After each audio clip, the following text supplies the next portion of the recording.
증인 그날 국방부 장관의 지시를 받고 국회로 출동하셨다 그랬지 않습니까? 네. 그럼 국방부 장관의 지시가 없으면 비상계엄이 발령됐다 그러면 통상은 어떻게 대응합니까? 소방사에서는? 제가 아마 합참의장한테 건의를 했을 겁니다. 어떤 건의를 합니까? 출동해야 될 것 같습니다라고. 어디로? 만약에 제가 전화를 먼저 했던 데가 경찰입니다. 왜냐하면 모든 서울 안보에서 제일 먼저 하는 데가 경찰입니다. 그래서 네. 경찰에다 물어보고 상황이 뭔지 확인할 겁니다. 근데 그게 국회라고 확인되면 저는 이런 것 같아서 국회가 네, 저희 네, 담당 저희가 갈 네, 겁니다라고 이야기했습니다. 그날은 국방부 장관이 먼저 전화가 왔기 때문에 그 지시에 따른 거라는 거죠. 그렇습니다. 예.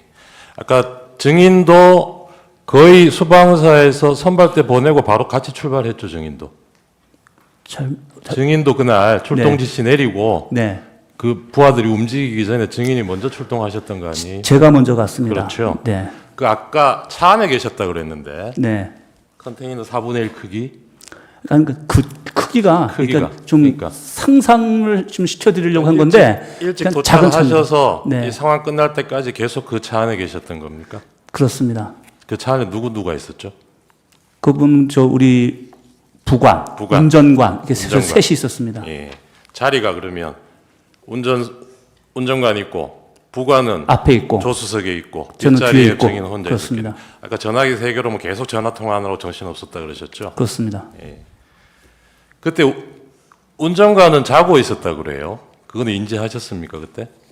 차가 계속 이동하는 상황인데 잤을 리는 없을 텐데. 잤을 리는 없어요. 예, 차가 계속 돌았습니다. 매각을. 그 전화를 계속 하고 뭐 통화 계속 중이었다 그랬잖아요. 그 부관도 그 전화를 들을 수는 있는 상황이었죠. 그거는 제가 모르겠습니다. 네. 아까 증인 그날 증인이 검찰에서 한 진술에 대해서 이게 제3자 진술하고 증인 진술하고 그 중에 뭐 증인 진술은 좀 묻히고 제3자 진술을 검찰에서는 조금 더 우선해서 그게 공소장에는 공소사실은 그렇게 반영돼 있는 것 같다.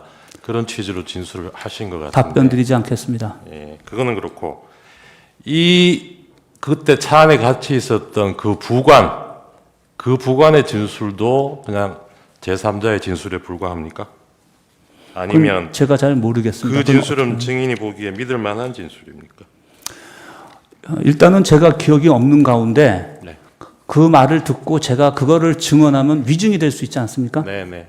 그런 입장에서 봐주셔야 될 거라고 생각합니다. 네, 알겠습니다. 아까 그 메모 보내주는 거 보면 그 증인이 뭐 이렇게 국회 해산 검색도 하고 그러셨잖아요. 그때 검색해 보니까 뭐라고 나오던가요? 그 부분에서는 여기서 답변 드리지 않겠습니다. 반대신문 중에 아까 대리인께서 대통령이 전화통화해서 이런 얘기하지 않았냐. 의원회관 쪽으로 쭉 가다 보면 경찰의 신분증 확인하고 관계자들을 들여보내주고 있을 거다.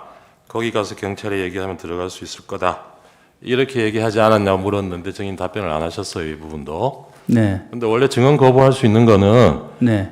본인이 네. 유죄 판결 받을 수 있는 사실이 드러날 염려가 있을 경우에 안 할 수 있는 겁니다. 네. 근데 지금 이 내용은 만약에 대통령이 이런 얘기 했으면 대통령한테도 그렇고 증인한테도 그렇고 유리하면 유리하지 불리할 게 하나도 없는 얘기예요. 근데 이거 왜 답변을 안 하세요? 제가 정확하게 그걸 모르거나 기억이 안 나는데 이걸 얘기를 어떻게 해야 기억이 안 난다는 취지입니까? 네. 알겠습니다. 아까 증인 병력 투입 지시가 개헌법에 따른 적법한 지시라고 받아들였다. 이런 취지로 얘기하셨어요.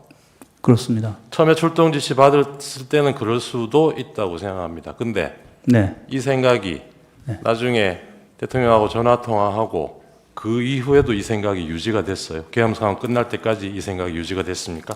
상황 평가는 계속 이루어집니다. 군인들한테는. 그러니까요. 근데 네. 그 평가가 재평가되기 전에 상황이 종료가 됐습니다. 네. 굉장히 빠른 시간이 끝났기 때문에 재평가가 될 상황이 없었습니다. 그 중간에 이게 적법 여부에 대해서 의문을 가지는 순간이 한순간도 없었어요.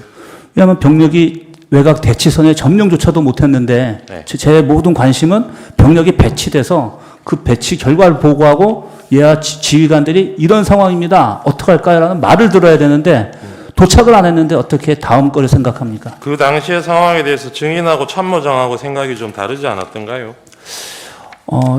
참모장은 제가 굉장히 신뢰하는 우리 제 장군 전우인데 네.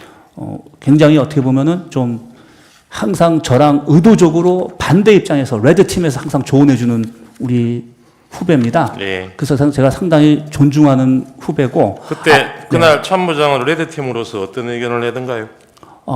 직접 먼저 가시는 게 맞겠습니까라는 얘기를 제가 들었던 것 같고. 네. 그 다음에 몇 가지 조언을 한 것 같은데 다 기억나지는 않습니다.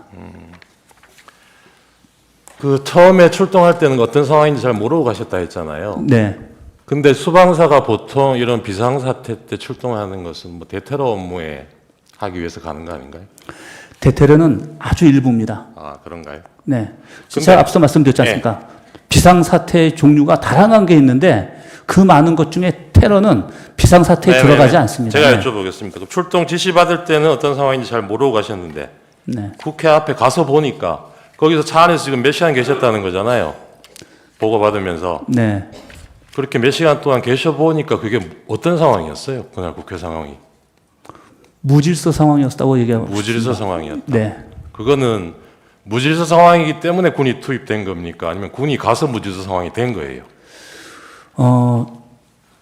제가 그 부분은 나중에 저희 재판 때는 제가 말씀드릴 수 있겠는데 여기서는 영향이 있을 것 같아서 말씀 안 드리겠습니다. 아까 처음에 6분 나세요. 6분 하세요. 예예. 그 서울경찰청장하고 통화하셨다 그랬습니까? 예, 아닙니다. 서울지방경찰청장. 서울지방 예. 통화하셨다 그랬죠. 그래서 무슨 상황인지 물어보셨다 그랬죠. 네, 그 부분도 제가 좀 답변 못 드리는 게 좀 서로 이견이 아니 그러니까 다른 것 같아요. 증인 입장을 물어보는 겁니다. 증인이 하셨다는 얘기가. 답변 드리지 않겠습니다. 그때 서울경찰청장이 무슨 상황이라고 물어봤으니까 뭐 대답이 있었을 거 아니에요. 뭐라 그러던가요? 답변 드리지 않겠습니다. 증인이 잘 모르고 가셨다던 그 임무를 네. 이 계엄 상황 종료될 때까지도 결국 모르고 오신 거예요. 소방사가 여기 왜 왔는지. 저는 어떻게 보면은 결론적으로 부하들한테 제가 나중에 모아놓고 제 입장에 소감을 얘기해 줬는데 네. 거기에다 담겨 있다고 생각합니다. 근데 네. 그 부분이 제가 제 부하들한테 고맙고 왜냐면은 제가 명확하게 임무를 부여해 주지 못하고 가시화시켜 주지 못한 상태에서 그 증인도 무슨 임무인지 모르셨다니까. 구체적으로 뒷물을 내려줄 수가 없었겠네요. 현장 가서 판단하려고 했는데 네. 현장에 진입을 못했기 때문에 또 보고를 못 받았기 때문에 상황을 모르고 끝났다는 입장입니다.